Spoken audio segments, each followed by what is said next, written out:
subbing in for Dave Tucker. I'm going to do my best.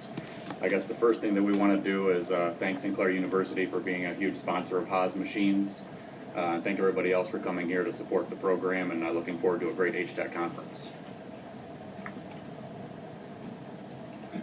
I'm not going to bore you with a bunch of slides. I got like 8, so bear with me. We'll get through this quickly.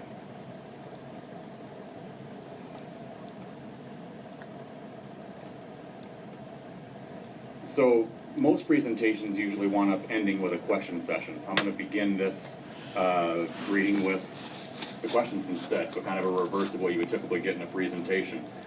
These are questions that we are all asked on a very frequent basis. Do you know of a good programmer looking for a job? You know, we were at Owens Community College last week. We were hoping to maybe pick up a couple of people, and everybody's asking us, hey, can you program the parts for us? Can you show me a good programmer? Well, not really. I mean, there's not really a lot of them out there that are available.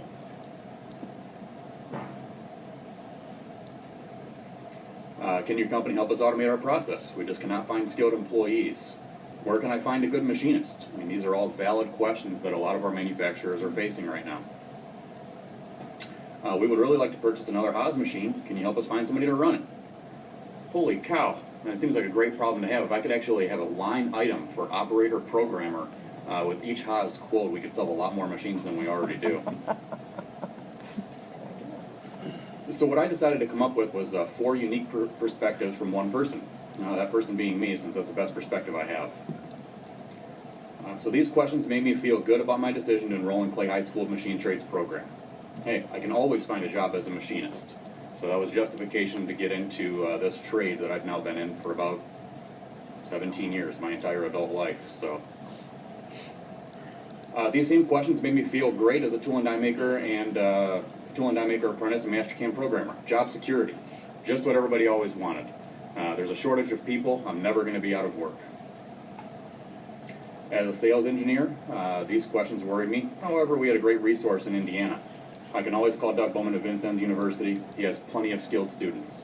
I'm actually still using that today. We have hired Ben Gordon and at least a couple of other Vincennes grads at HFO Midwest. As a new sales manager, I've been at this for about a year. I came to realize this is a big problem because now I need to find employees, I need to find programmers, I need to find applications guys, I have to find service engineers. We're selling upwards of 600 machines to the Midwest alone. We need to support all of those machines. We need to apply engineering to all of those machines. You know, one thing is that we have more and more companies coming to us and saying, hey, we want to buy a machine, we want to produce product. We've never ran a machine before, ever. So since they can't find programmers or operators, they would like us to apply and basically turnkey, team key, or production ready that product. And again, that's kind of a difficult problem, so I did what everybody else would do. I Googled it. Is this a regional thing, or is this a national thing? Well, according to the USA Today, a full segment on 60 Minutes featuring HAAS machines, the Huffington Post, the U.S. News, and the New York Times, this is a big deal. You can find separate articles about the emerging skills gap at each one of those publications. I mean, when it hits that level, I would say it's kind of serious. I found this chart to be pretty interesting. So ahead of new product innovation, increased market share, low cost producer status, increased customer service orientation, increasing sales outside of the U.S., and supply chain integration with customers or suppliers, the #1 executive issue or top priority right now is cultivating a highly skilled and flexible workforce. I find that to be pretty surprising and pretty alarming. That was according to the Deloitte Manufacturing Institute.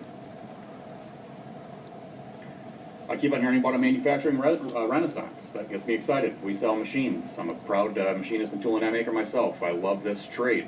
It's great to hear about the jobs coming back here from China, coming back here from India. You know, we have 12 million people that are employed in manufacturing in this country. Average age of the highly skilled worker is 56 years old. That's an average, which means there's a lot of guys that are in their 60s. A lot of them are going to be retiring.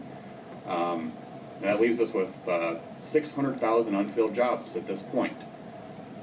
And 80% of executives fear that the shortage of skilled labor is going to continue to hinder growth in the next 5 to 10 years. Well, we're all working collectively to try to solve that problem. These are the statistics and I guess the foresight that Gene HAAS had when they designed the HTech program. I don't think I heard anybody mention yet the HTech program stands for HAAS Technical Education Centers. We currently have over 5,000 machines in over 3,500 schools worldwide.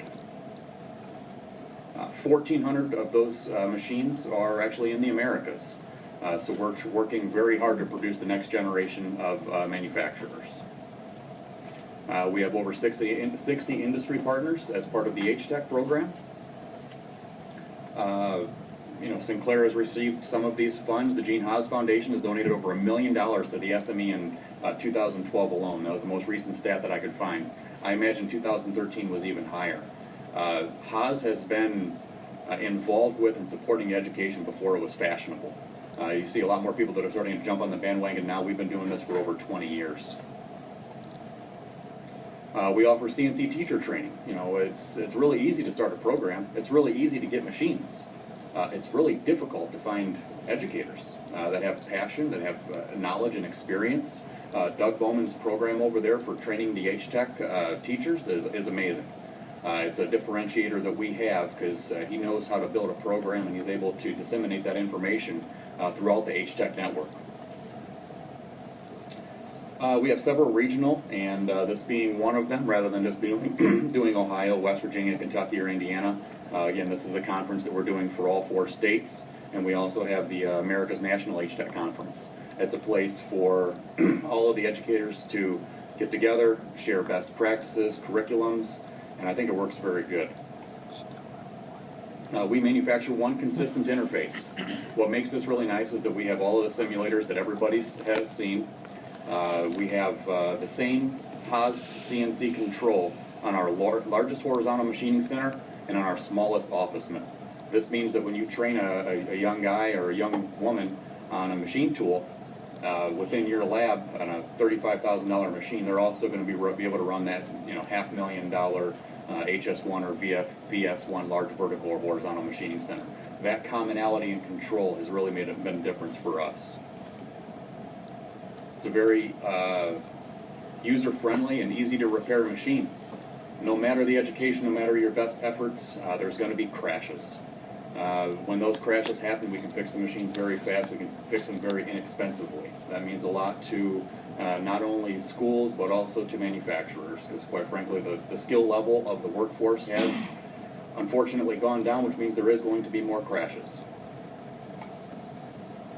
We support the INTMA as an associate member. I myself went through the NTMA as an apprentice for my tool and die, and we sponsor the INTMA over in Indiana extensively.